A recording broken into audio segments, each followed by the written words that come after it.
Welcome to my channel. Connect Nighthawk EX6110 to router without WPS button. 1. Power up. Plug in your EX6110 and wait until the power LED turns solid green. 2. Connect the Wi-Fi. Open your phone or laptop and join the extender's default Wi-Fi network, usually named something like Netgear_X.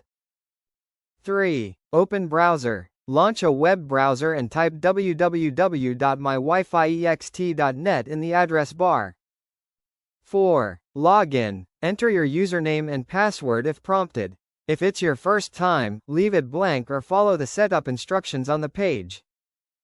5. Start setup. Click on the setup wizard to begin connecting your extender to your router. 6. Select your network. From the list of available networks, find your main Wi-Fi network and select it.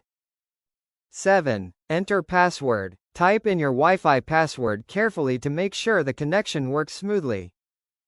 8. Assign network name. Choose a name for your extender's Wi-Fi, or keep the default one to match your router's network.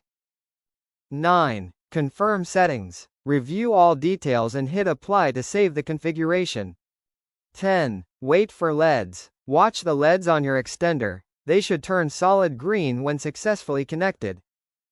11. Reconnect devices. Now connect your devices to the new extended Wi-Fi network you just set up. 12. Test connection. Open a web page or stream a video to make sure everything is working perfectly. Thanks for watching.